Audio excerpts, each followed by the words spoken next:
स्वागत है आप सभी का हमारे इस चैनल पर विजय एजुकेशन एंड न्यूज पर। और जैसा कि आप सब जानते हैं, हम लोग अपना पहला अध्याय कंप्लीट कर चुके हैं और राजस्थान की स्थिति और विस्तार को हमने संपूर्ण पढ़ लिया है। मुझे बिल्कुल विश्वास है कि आप लोगों ने अपना पहला चैप्टर बिल्कुल तन्मयता के साथ और बिल्कुल एकाग्रता के साथ इसे कंप्लीट किया है। और कहीं से आपको ये चैप्टर मुझे लगता है कि पढ़ने की आवश्यकता नहीं रहेगी। अगर पढ़ते हैं तो अच्छी बात है कि आप अपने सारे डाउट्स को क्लियर कर लीजिएगा। और कल हमने पिछली क्लास में बहुत सारे मल्टीपल चॉइस क्वेश्चंस भी किए थे। अब आज का जो हमारा टॉपिक आ रहा है मेरे दोस्तों, वो हमारा सेकंड टॉपिक हम लोग स्टार्ट करने जा रहे हैं और उसका नाम है भौतिक प्रदेश, यानी राजस्थान के फिजिकल डिवीजन। कहने का मतलब फिजिकल डिवीजन यानी भौतिक प्रदेश। राजस्थान को कितने भौतिक प्रदेशों में बांटा गया है, यानी कि राजस्थान। अब बात करें कि भौतिक प्रदेश क्या होते हैं। सबसे पहले मैं आपको इसकी डेफिनेशन बताना चाहता हूं कि भौतिक प्रदेश कहते किसे हैं। वह प्रदेश, यहां पर हम इसकी परिभाषा लेते हैं, वह प्रदेश जिसका निर्धारण भौगोलिक तत्वों के आधार पर होता है। वह प्रदेश जिसका निर्धारण भौगोलिक तत्वों के आधार पर होता है, भौतिक प्रदेश कहलाता है। भौतिक प्रदेश कहलाता। इसकी परिभाषा मैंने आपके सामने आपको लिखवा दी है। वह प्रदेश जिसका निर्धारण भौगोलिक तत्वों के आधार पर होता है या भौतिक तत्वों के आधार पर होता है, उसे हम भौतिक प्रदेश कहते हैं।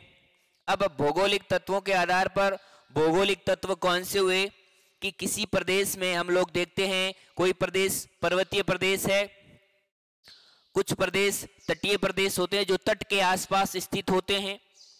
हमें कई जगह मैदानी प्रदेश मिलते हैं, मैदानी प्रदेश, और इसके अलावा पठारी प्रदेश, मरुस्थलीय प्रदेश। अब राजस्थान का जो अधिकतर हिस्सा है वो मरुस्थलीय प्रदेश है, यानी अलग अलग प्रदेशों में अलग अलग प्रकार की भौगोलिक या भौतिक विशेषताएं होती है। यानी उनकी बाहरी विशेषताएं कैसी है, वहां का धरातल कैसा है, वहां की वनस्पति कैसी है, वहां पर झीलें हैं या नहीं है, वहां पर नदियां कितनी हैं, और वहां पर वर्षा कितनी होती है, वहां का वार्षिक तापमान कितना होता है। ये सारे कहलाते हैं एक प्रदेश के भौगोलिक तत्व। और उसके आधार पर हम लोग यहां पर अपनी क्लास को स्टार्ट कर रहे हैं कि भौतिक प्रदेश किसे कहते हैं। वह प्रदेश जिसका निर्धारण भौगोलिक तत्वों के आधार पर होता है, वह आपका भौतिक प्रदेश कहलाता है मेरे दोस्तों। अब सेकंड बात कि राजस्थान को भौतिक प्रदेशों में बांटने का कार्य सर्वप्रथम किसने किया, तो देखिएगा सर्वप्रथम 1966, कई बार 68 लिखा आता है, में एक प्रोफेसर हुए जिनका नाम था वीसी मिश्रा ने राजस्थान को सर्वप्रथम भौगोलिक प्रदेशों में बांटा। कौन थे? अगर इस प्रकार का क्वेश्चन आपको एग्जाम में मिल जाए तो आप क्या कहेंगे कि राजस्थान को, प्रश्न आ जाए कि राजस्थान को भौतिक प्रदेशों में बांटने वाले सर्वप्रथम कौन से भूगोलविद थे या कौन से वैज्ञानिक थे, तो हमें बताना होगा कि राजस्थान को सर्वप्रथम भौतिक प्रदेश या भौगोलिक प्रदेशों में, दोनों एक ही चीज है, आप कंफ्यूज नहीं होंगे। भौतिक प्रदेश या भौगोलिक प्रदेश अगर नाम आ रहा है तो आपको बिल्कुल भी कंफ्यूज नहीं होना है। तो इन प्रदेशों में बांटने का कार्य राजस्थान में सर्वप्रथम कौन थे? Professor VC Mishra. इन्होंने राजस्थान को सर्वप्रथम भौगोलिक प्रदेशों में बांटा। और कितने प्रदेशों में बांटा? 7 प्रदेशों में। सर्वप्रथम इन्होंने राजस्थान को कितने प्रदेशों में बांटा मेरे दोस्तों? राजस्थान को इन्होंने 7 प्रदेशों में बांटा था, प्रोफेसर वीसी मिश्रा। और इनकी एक पुस्तक थी जिसका नाम था राजस्थान का भूगोल। राजस्थान का भूगोल, ये इनकी बुक थी। और इस बुक में इन्होंने राजस्थान को 7 भौतिक प्रदेशों में बांटा। बड़ी अच्छी लाइन है, आप इसका स्क्रीनशॉट ले लीजिएगा एक बार।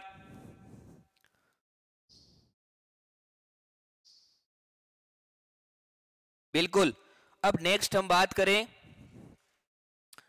तो आपको बिल्कुल वह प्रदेश जिसका निर्धारण भौगोलिक तत्वों के आधार पर होता है भौतिक प्रदेश कहलाता है।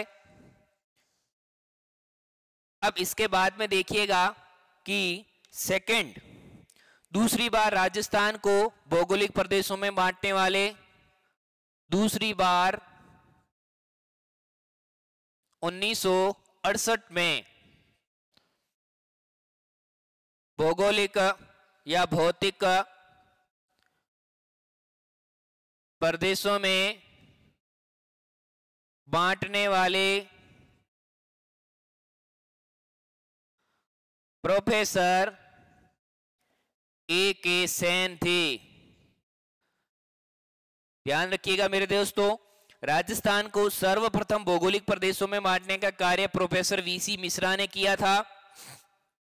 एवं राजस्थान को दूसरी बार यानी सेकेंड टाइम भौतिक प्रदेशों में बांटने वाले कौन थे?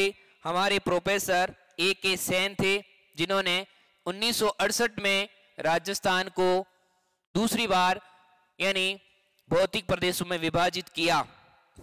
अब आता है मेरे दोस्तों अगली बात कि थर्ड टाइम, तीसरी बार राजस्थान को भौतिक प्रदेशों में विभाजित करने वाले कौन थे? तो यहां लिखते हैं सन 1971 में डॉक्टर रामलोचन सिंह। रामलोचन सिंह इंपॉर्टेंट चीज है, याद रखने वाली है। राजस्थान को 2 भाग, 4 उपभाग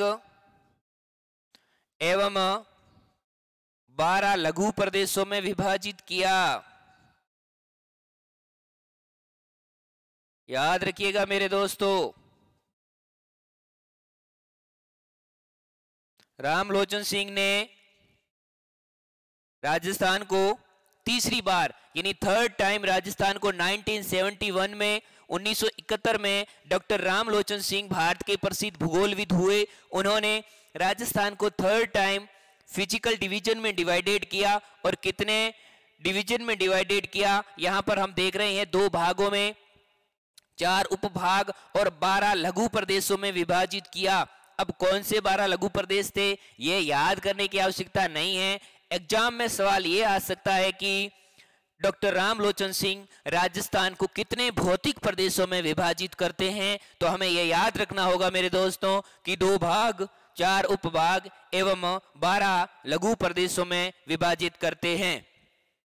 तो ये हमारा रूपरेखा बन गई हमारे इस टॉपिक की, भौतिक प्रदेशों की। अब हम लोग क्या करेंगे, आप लोग इसका स्क्रीनशॉट ले लीजिएगा।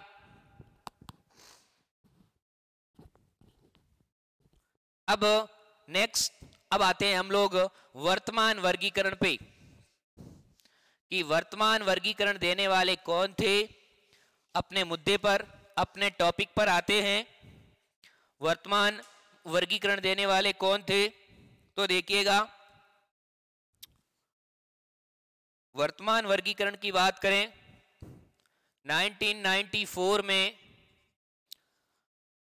हरिमोहन सक्सेना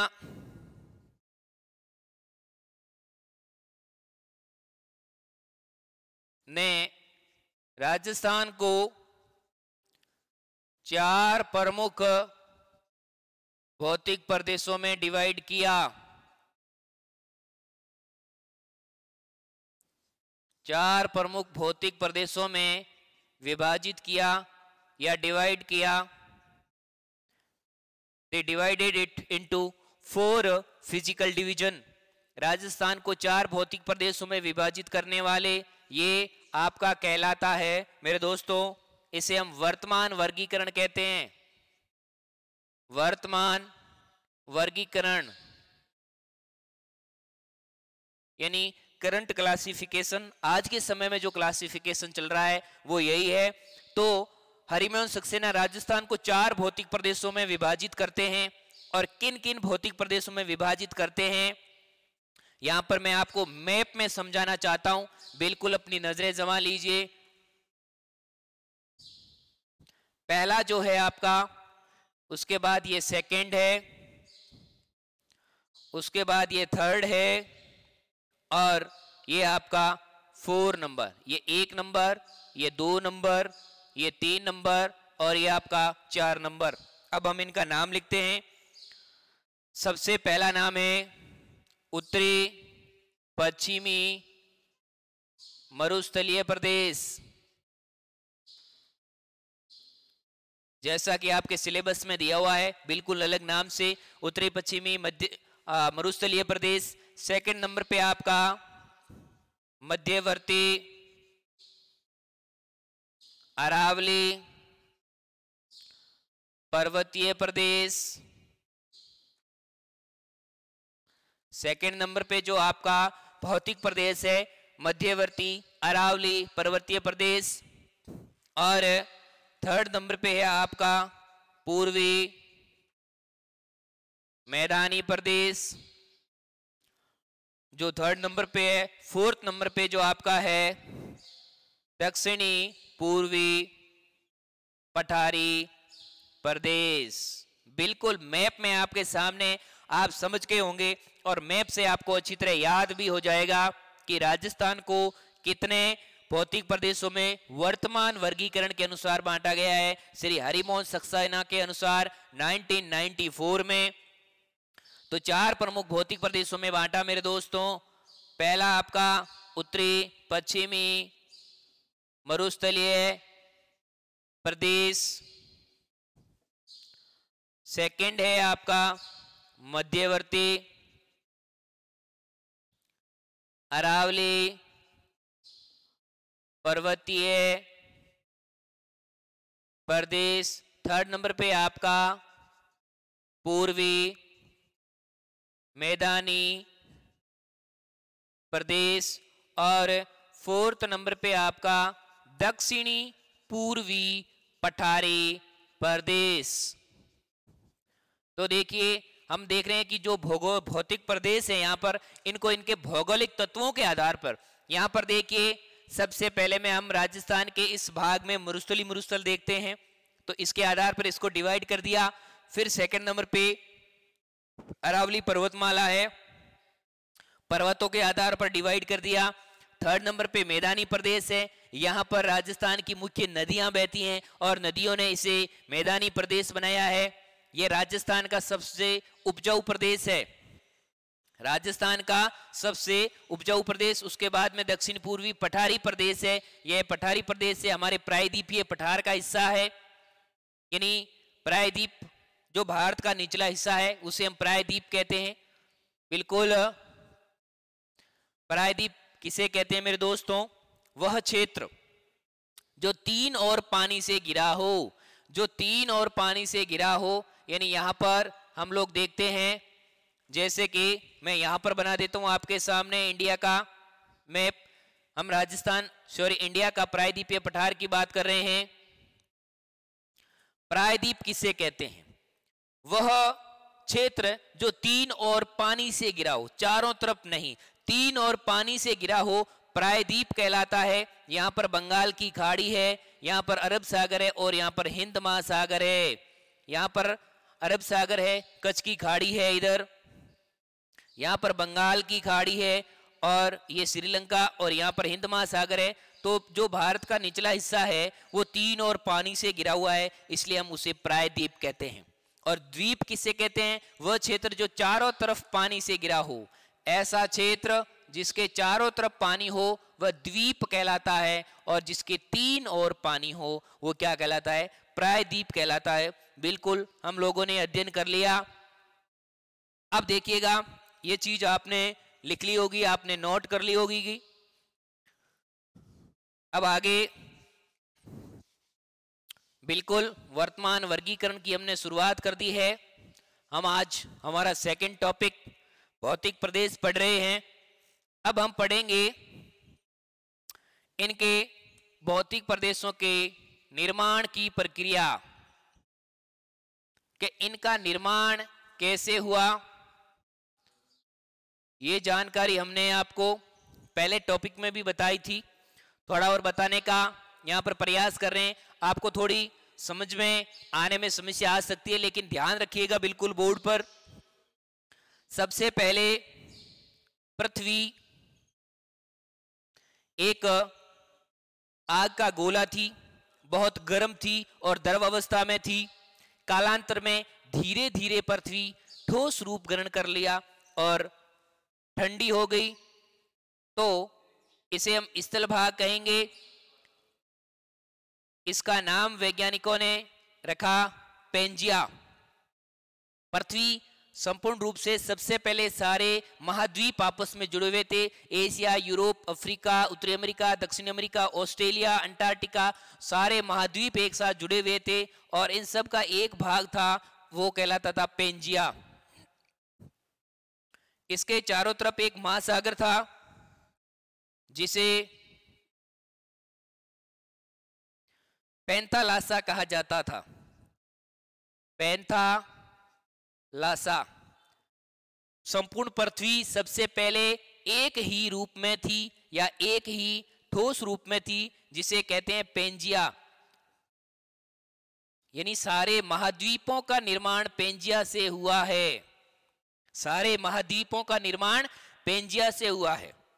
अब ये इसकी प्रथम स्थिति है कि पेंजिया और इसके चारों ओर जो महासागर था उसे पैंथालासा कहते हैं। जितने भी महासागर हैं उनका निर्माण पैंथालासा से हुआ है। बिल्कुल याद रखने वाली चीजें। अब इसके बाद में क्या हुआ मेरे दोस्तों कि धीरे धीरे इस पेंजिया के टुकड़े हो गए। सेकंड स्टेज को हम लोग समझते हैं कि धीरे धीरे जब पेंजिया में टुकड़े हुए तो इसके दो भाग बन गए। इस तरह से पेंजिया के दो टुकड़े हो गए। पेंजिया से किसका निर्माण हुआ है? याद रखने वाली चीज, पेंजिया से सभी महाद्वीपों का निर्माण हुआ है और सभी महासागरों का निर्माण पैंथालासा से हुआ है। कालांतर में जब इनके टुकड़े हो गए तो जो ऊपरी भाग था इसे हम कहते हैं अंगारा लैंड, समझिएगा, और जो दक्षिणी भाग था इसे हम कहते हैं गोंडवाना लैंड।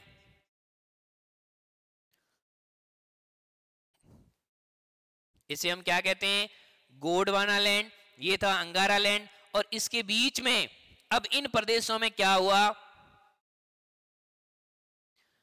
गोंडवाना लैंड और अंगारा लैंड में यहां पर विभिन्न प्रकार की नदियां बहती थी और नदियों ने इस बीच वाले प्रदेश की ओर जल ले जाना शुरू किया, तो यहां पर भी एक सागर बन गया। तो इनके बीच में जो एक सागर था उसका नाम था मेरे दोस्तों तैतीस सागर।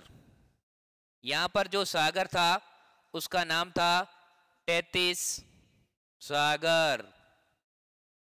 बिल्कुल आपको याद हो गया होगा। अब जब भी मैं आपको नाम लूं ज्योग्राफी में गोंडवाना लैंड या अंगारा लैंड, तो आपको समझ जाना है कि ये क्या चीज है। ये इन भौतिक प्रदेशों के निर्माण की प्रक्रिया है। हम पृथ्वी के निर्माण की प्रक्रिया कह सकते हैं, महाद्वीपों के निर्माण की प्रक्रिया कह सकते हैं। तो ये जानकारी बताने वाले एक प्रमुख वैज्ञानिक हुए और जिनका नाम था अल्फ्रेड वेगनर। इस पेंजिया के टुकड़े और इस पूरी प्रक्रिया को समझाने वाले कौन थे, जिनका नाम था मेरे दोस्तों अल्फ्रेड वैगनर। अल्फ्रेड वैगनर, जिन्होंने सर्वप्रथम इस पोर्शन को समझाया था। यह चीज मैं आपको क्यों बता रहा हूं, क्यों आगे हम जब टॉपिक पढ़ेंगे तो हमें पता लगेगा कि उत्तरी पश्चिमी मरुस्थलीय प्रदेश 33 सागर का हिस्सा है। मध्यवर्ती अरावली पर्वतीय प्रदेश इस गोंडवाना लैंड का हिस्सा है, गोंडवाना लैंड। और पूर्वी मैदानी प्रदेश ये भी 33 सागर का हिस्सा है। और दक्षिणी पूर्वी पठारी प्रदेश ये भी गोंडवाना लैंड का हिस्सा है।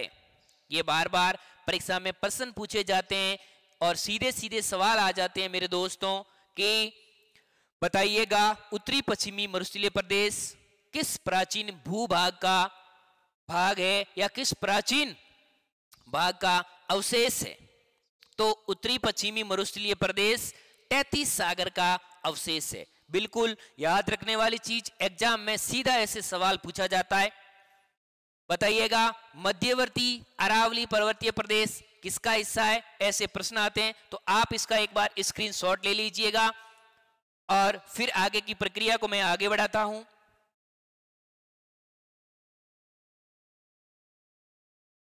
बिल्कुल, अब हम बात करते हैं नेक्स्ट हमारे चारों भौतिक प्रदेशों की। अब इनमें देखिएगा आपके सामने नजर आ रहे हैं। अब समझने की चीज, पहला है उत्तरी पश्चिमी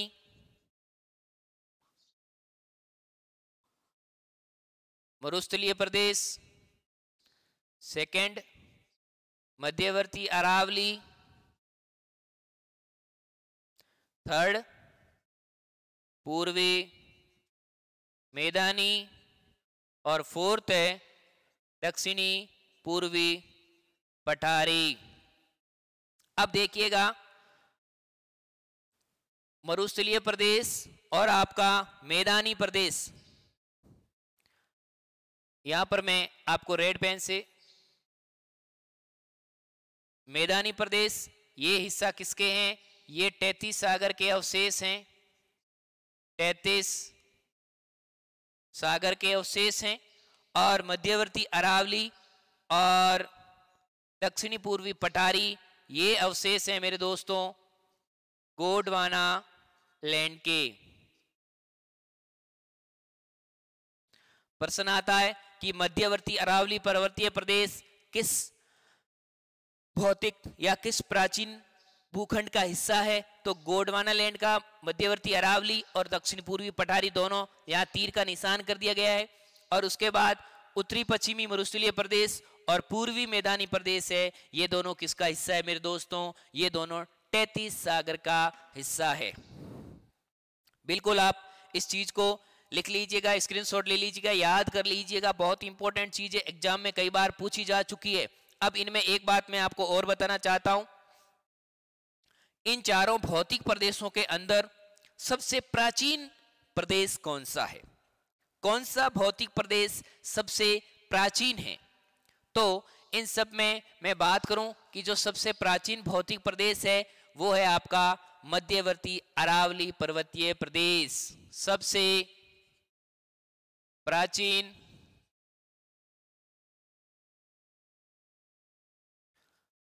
सबसे प्राचीन का मतलब हुआ जिसका निर्माण सबसे पहले हुआ है मेरे दोस्तों, जिसका निर्माण सबसे पहले हुआ है। सबसे प्राचीन भौतिक प्रदेश है आपका मध्यवर्ती अरावली पर्वतीय प्रदेश। सबसे प्राचीन राजस्थान का जो सबसे प्राचीन भौतिक प्रदेश है आपका वो कौन सा है मेरे दोस्तों, वो है आपका मध्यवर्ती अरावली। और सबसे नवीनतम भौतिक प्रदेश वो है आपका उत्तरी पश्चिमी मरुस्थलीय प्रदेश। उत्तरी पश्चिमी मरुस्थलीय प्रदेश। प्रश्न आ जाए कि राजस्थान के सबसे नवीनतम भौतिक प्रदेश को बताइएगा, तो आपको बताना है उत्तरी पश्चिमी मरुस्थलीय प्रदेश। अगर पूछ लिया जाएगा कि राजस्थान के सबसे प्राचीन भौतिक प्रदेश का नाम बताइएगा, तो आपको बताना है मध्यवर्ती अरावली पर्वतीय प्रदेश। अरावली पर्वतमाला बिल्कुल राजस्थान में यहां से गुजरती है, जहां पर आपके लिखा हुआ है मध्यवर्ती अरावली पर्वतीय प्रदेश। ये अरावली पर्वतमाला विश्व की सबसे प्राचीनतम पर्वतमाला है। अरावली विश्व की सबसे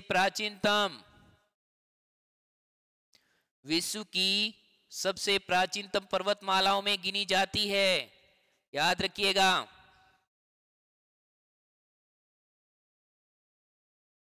विश्व की सबसे प्राचीनतम पर्वतमाला है, उसका नाम क्या है मेरे दोस्तों? अरावली पर्वतमाला। इसका निर्माण प्री कैम्ब्रियन युग में हुआ था। याद रखने वाली चीजें, इसका जो निर्माण है कौन से युग में हुआ? Pre Cambrian. एग्जाम में सीधा पूछा जाता है। याद रखने वाली चीज है, अरावली एक अवशिष्ट पर्वत है, बहुत प्राचीन है और नदियों द्वारा और विभिन्न प्रकार के उचावच के द्वारा, और ये अरावली पर्वतमाला अब एक अवशिष्ट पर्वत रह गया है। अरावली पर्वतमाला कैसा पर्वत रह गया है? अवशिष्ट, यानी इसका अब बचा खुचा भाग है, बाकी भाग इसका टूट चुका है, जर्जर है।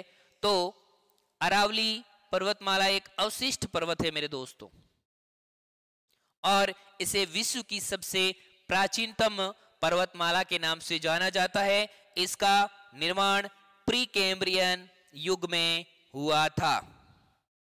बिल्कुल आपके लिए याद रखने वाली चीज है। अब हम शुरुआत करते हैं हमारे पहले भौतिक प्रदेश की, और इसका आप स्क्रीनशॉट ले लीजिएगा।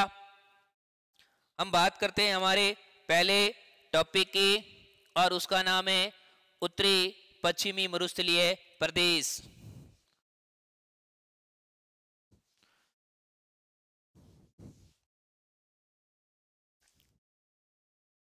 बिल्कुल मैप में आपके सामने, आपको इन्हें भौतिक प्रदेशों को याद रखना है। अब सबसे पहला हमारा उत्तरी पश्चिमी मरुस्थलीय प्रदेश, यानी ये मरुस्थलीय प्रदेश की हम लोग बात कर रहे हैं। सबसे पहली बात तो बताना चाहता हूं कि ये मरुस्थल किसका हिस्सा है और किसका ये भाग है। अवशिष्ट भाग किसका है? ये हिस्सा है ग्रेट पैलियो